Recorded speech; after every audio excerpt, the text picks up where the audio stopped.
Hey friends, Dr. Jerry Duggar here. Welcome to another episode of the Simple 7 Lifestyle Podcast. Now, every one of us loves food. We love to eat. In fact, many people go throughout their day thinking, oh, I wonder what I'm going to eat next. They're just so in love with the amazing taste of food. And that makes total sense. But what if I were to tell you that as important as diet is, and we cover that a lot in our podcast and in our practice, how to get the right diet. What if I was to tell you that one of the most surprisingly healthy habits that we could implement in our life is actually going without food? If you've been around the block a few times, you know that there are all sorts of kind of fad, trendy diets that come and go, and they're really popular for a brief period of time. And, there's all sorts of encouraging research about it. And then pretty soon it doesn't stack up quite as well as people had hoped. But one thing that has been shown time and time again in just about every culture and every corner of the planet is that there is tremendous benefit from fasting.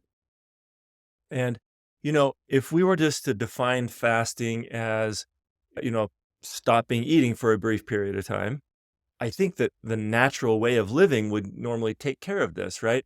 If we go back a few millennia, people were attuned and connected with the rhythms of the planet, and we would eat an evening meal and then sleep, and it'd be 10, 12 hours between the evening meal and breakfast meal.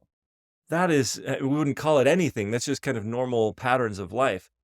But once again, our modern way of living has kind of allowed us to mess that up as well. And so most people eat an evening meal, and then they might snack or something before they go to bed, and then they wake up and maybe the very first thing they do is eat again. And so we've shortened that kind of default fasting window, at least a lot of people have. So much so that we have to come up with all these fancy terms that we're going to talk about today to try to help us think about, the importance of going without food. So we're going to break all of that down today and talk about time-restricted feeding and eating windows and all of that. But let's at least give attention to the fact that there's a lot of physical benefits and also potentially more esoteric benefits, spiritual benefits that come from fasting. And so most religious organizations or religions around the world have incorporated, extended fasts, maybe 24-hour fasts or 2 or 3 or 7-day fasts from food. And they do this for the purpose of suppressing physical appetites and maybe tuning more into spiritual aspects or mental aspects of living. And those are amazing. That would be a great podcast in and of itself. But today we're going to focus mainly on the physiological, the physical benefits that science has taught us and that age-old wisdom has shown us when it comes to fasting. Okay, so before we go too much further here and dive into the details, it's helpful for us to kind of understand what's happening in our bodies when we eat and when we fast. So, our bodies obviously need continuous energy. We need to burn fuel for energy in every one of our cells every second of every day. And, that's governed by a lot of different factors, one of which is obviously how much fuel is available from the food we eat. So when we eat a diet that consists of fats and proteins and carbohydrates, what we call macronutrients, our body's going to digest those, and you either use them quickly or it's going to need to store those for future use, right? So that we don't have to eat continually. So when there's a continual supply of new calories taken in, we often don't burn the previous calories that we had stored. And we end up gaining weight over time because we're taking in more than we need on a continual basis. So the healthier that we are, the easier it is for our bodies to switch up what fuel source it's using. Our ancestors had to adapt to many challenging environments and stressors of times when food was abundant and maybe food wasn't so abundant. Our ancestors had to run and climb and fight and lift and, kill things in order to eat. And many times there were periods of time where they didn't have enough resources. And so our bodies have developed these amazing abilities to store calories when there's an abundance, so that we can use them when there's a shortage or a lack. Today, we're faced with a totally different environment. We have an almost endless supply, a constant source of food or food-like substances, calories. And, we kind of get bent out of shape when it takes us 15 or 20 minutes to prepare a meal. Like, that's way too long. And so our sedentary lifestyle isn't helping. We can easily get ourselves overfed but undernourished. And this causes a loss of what's called metabolic flexibility. And I'll explain that a little bit more. That's the body's ability to switch gears and burn different types of fuel when it's in need of energy. So we have carbohydrate fuel. It could be immediately available from the meal we just ate, or it could be a stored form of that called glycogen in our muscles or in our liver. And then we also have fatty acids that could be available from the food we just ate, or it could be available from stored fat. Okay? So it depends on whether we have recently eaten a meal or whether we are in a fasted state, how our body's going to go about getting energy. Think about metabolic flexibility as if you had a hybrid car, and the car could burn gasoline at times, and it could also burn stored electricity. Okay? And so it should be able to switch back and forth quite easily and efficiently to being a fat burning machine or a sugar burning machine. Okay? So the only way that can happen is if we have periods of time where the body has to go and burn stored fuel. Okay, so before I dive into all the proven benefits of fasting, I should offer a few cautions. There are definitely times when fasting isn't advised, and different people and different situations in their life when it's just not a very wise time to even think about fasting. So pregnant women, not recommended to do any prolonged fasts more than just kind of overnight, especially during the second and third trimester. Occasionally, a 12-hour fast would be fine, but, should be done with some prudence and care. Newborns, of course, they need to eat a lot. They eat whenever they want, and don't you dare try to have them fast. Okay? They'll let you know about it. They'll let you know when they're hungry. But even younger children, there's really no need for them to, to fast longer than between when they fall asleep and when they wake up in the morning. How about high-level athletes? Those who are really in performance mode. Now, fasting might be able to be used during some parts of training. But definitely being in a fasted state can decrease athletic performance. So if you're, in the performance mode, fasting is not appropriate. People with a medical history of eating disorders, boy, we need to be careful about anything related to the relationship with food. Just needs to be cautious, need to be mindful of those things. And even let's talk about type 1 diabetics, those who kind of need to be controlling blood sugar carefully with external monitors and things. Fasting may not be appropriate. So now we got those out of the way. Everybody else should be able to do some sort of fast. And so let's talk about some of the benefits. So I'm going to outline 12 of my top benefits from fasting. Okay. Number one, it stimulates fat burning. Now, I kind of alluded to this already, but when we go without food, our bodies will turn to the stored energy to burn. And the first kind of most accessible type of fuel that will be burned is usually glycogen, which is stored carbohydrate. But as soon as that's been used up, or a lot of that's been used up, our body will begin to now tap into stored fat. Okay, so number one, stimulates fat burning.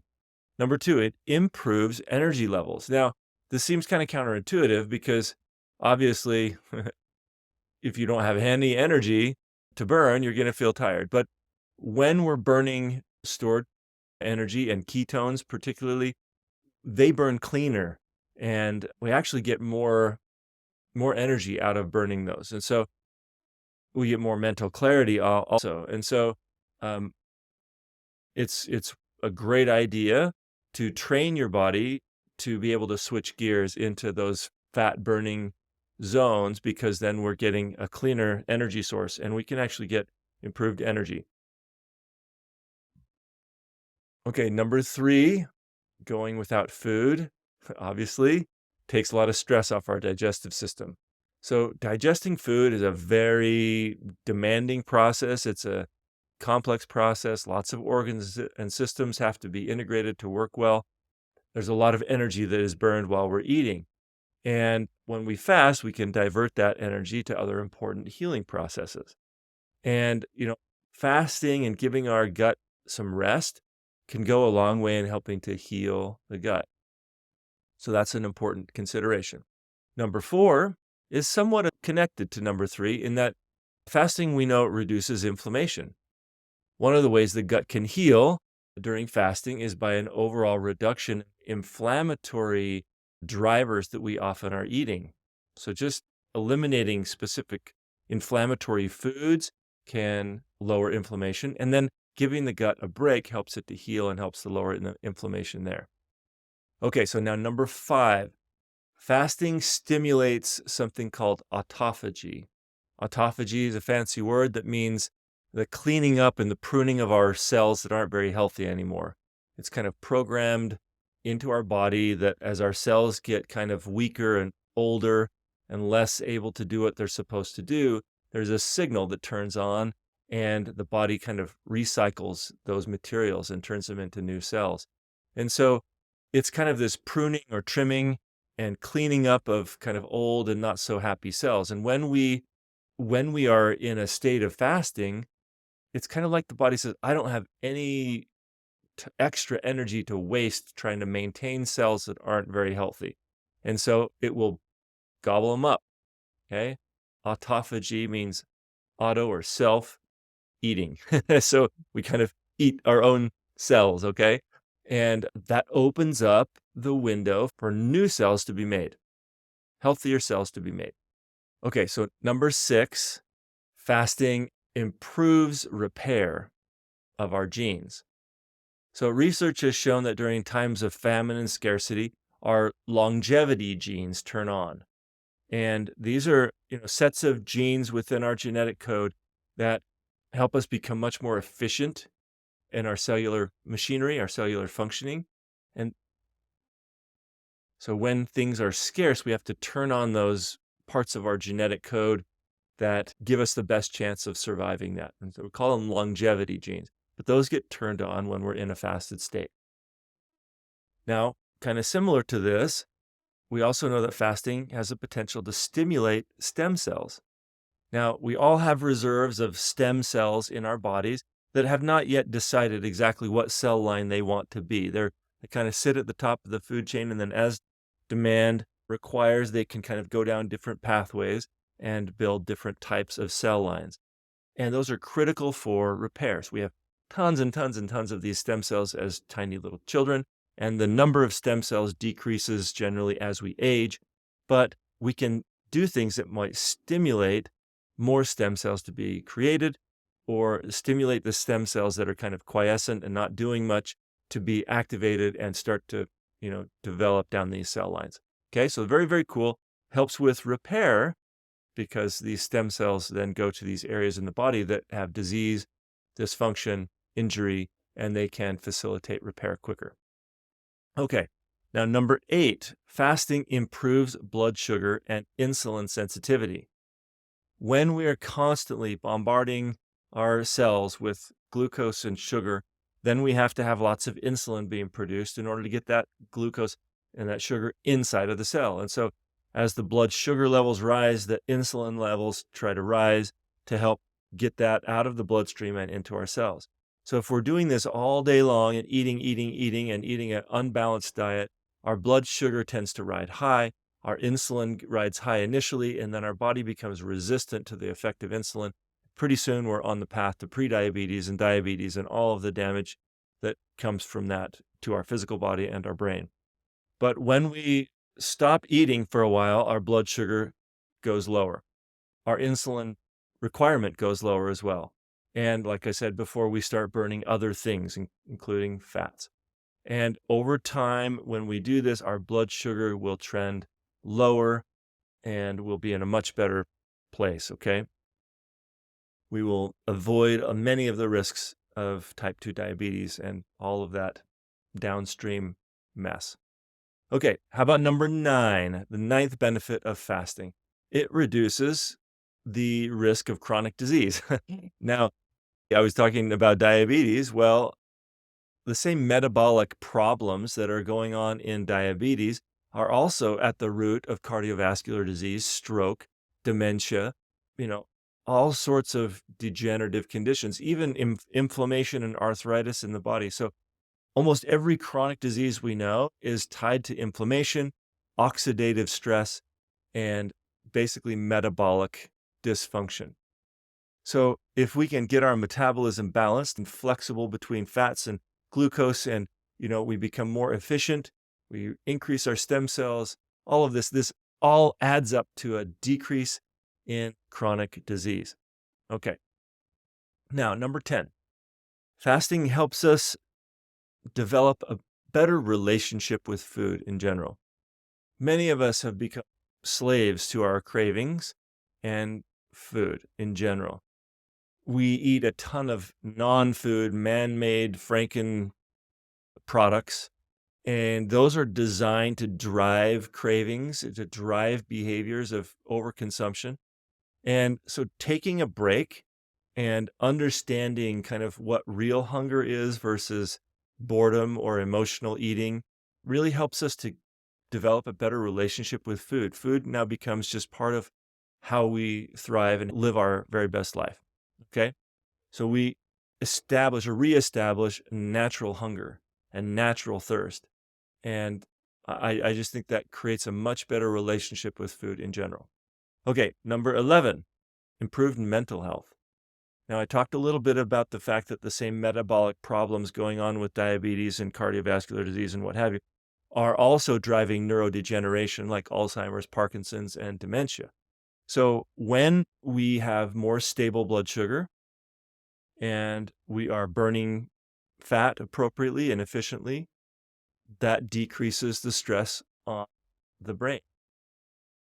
And we actually, almost everyone who does fasting and gets good at this will notice an improvement in mental clarity. Ketones and fats burn cleaner. I mentioned that before. And our brains feel much better when we're not riding sugar all day long. So just a quick warning though, sometimes when you begin and you're starting to learn how to fast and you're not very flexible yet, you can kind of feel a little bit worse mentally. I've noticed that a lot with patients. So within the first few days, you may be struggling just a bit, but if you're persistent and, kind of stay after this, then the mental clarity piece really, really kicks in. And number 12, I am going to add a little bit about our spiritual attunement, our intuition, kind of tapping into these religious practices from around the world. It helps us to gain kind of mastery over ourselves, to occasionally deny ourselves from just pleasure, pleasure, pleasure all the time. And so it helps us to build some resilience spiritually and emotionally when we realize that we can kind of choose.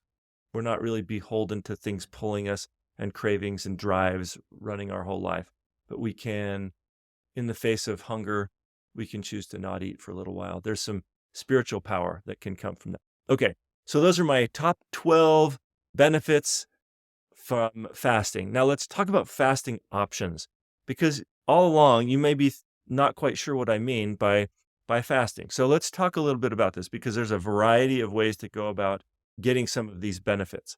Most of the cool benefits I just mentioned happen when we at least go without food for 12 hours. So I want you to think about that as kind of the baseline that we're shooting for. A 7 o'clock meal and then not eating again until 7 in the morning or something. That would just be baseline. We call it a simple fast, a good 12-hour break. And most of us, if we do that overnight, we get a lot of great benefits. Some might call that a 12-12 program. So there's something called a brunch fast. A brunch fast is simply pushing back your breakfast for a couple hours. So maybe we've got a 14-hour window now. You ate at 7 and now you're going to eat at 9 morning. Okay, so some people call that a brunch fast, but we'll call that a 14-10 eating plan. Okay, now a cycle fast is typically a 16-hour fast with an 8-hour eating window. And I find most people really kind of get into a groove with this 16-8 idea. And what it means is you're really kind of just eating a early lunch, possibly, stopping eating at 7 at night, since I'm using that as an example. And now we're not going to eat until 11. Okay. Now, a strong fast might be like an 18-hour fasting window and a 6-hour eating window. And so you're really going to eat only 2 meals a day. You're going to eat a late lunch and an early dinner. Now, warrior fasts, some people call them 1 meal a day, or OMAD, O-M-A-D. This is you're fasting 20 hours and you've got a 4-hour window where you're going to eat a lot. And obviously then there's full day 24-hour fasts. And then there's extended fasts where you're going 1, 3, 5, 7 days without food. Now, what I recommend from a health perspective is that any one of these, fasts from just your simple 12-12 all the way up to a 7-day fast, every one of these, we should be drinking lots of water. Okay. We're talking just about fasting from food and from calories. Okay. So now those extended fasts can be difficult and probably you should work your way up. So I started from the simplest version and, kind of gave you a little bit tighter eating window at each one of these options. So start with the easy and maybe work up to just, that 16-8 cycle fast where you're having lunch and dinner and maybe an early lunch. So 11 o'clock, 4 o'clock in the afternoon, 7 o'clock for dinner, something like that. That is an excellent way to be. Now, you don't have to do this every day. That's the other thing we could talk about, is that you don't have to do any of these fasts every single day. Many people would do fast 2 or 3 days a week, like every other day.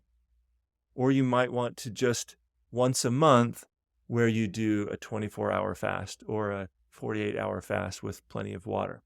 So think about this, just periods of time where we're restricting eating, we're giving the body a break, and we're allowing the body to tap into stored resources. So once again, if you're a newbie to fasting or intermittent fasting, you might just want to start with a simple, making sure that you're not eating after dinner. Okay. And, that'll get you close to a 12-hour break. Okay. And then work from there and gradually try to extend that fast and restrict the eating window of your day. Now, the last thing I want to say, and I probably should have said this before when I was talking about those people who shouldn't fast, women have some caveats here at different stages of their reproductive life, particularly, normal, fertile, menstruating women. You're going to have a better time doing fasts on the first half of your menstrual cycle than you are on the second half. Okay, so being calorically deprived and in a fasted state leading right up to menstruation sometimes is difficult. So pay attention to your own body rhythms. Pay attention to your stress levels also. If you're under a tremendous amount of stress emotionally, mentally, now's not a great time to add, the physical stress of fasting. So it's okay to kind of go in and out these different fasting approaches and just see what works best for you. But most people think, I could never do that. I have to eat every hour, or I just start going bonking and my energy drops. Well, that's because you haven't developed any metabolic flexibility. So maybe that person who snacks and grazes all day long, they just need to figure out how to fast in between meals and get 3 good solid meals throughout the day with less snacking. That may be a great place for someone to start if you just snack all the time. Once you get that nailed down and you're pretty good at that, you'll find that now you do better as you do a longer fast over the night. Anyway, I hope this is helpful. Lots of little tips in here, but I encourage you to try intermittent fasting and try it at different ways, different approaches, and see what works best for you. Metabolic flexibility has been proven time and time again in human models and rodent models. The research is clear that our bodies need a break from constantly feeding. And if we can tap into that age-old wisdom, as well as the research, it will improve our health. So that's my recommendation for you guys today. If you have any other questions, feel free to reach out to us. We'd love to guide you on your journey to improved health. All right, that's enough for you to think about and chew on today, pun intended. I look forward to being with you again on the next episode. Go out there and do something good in the world today.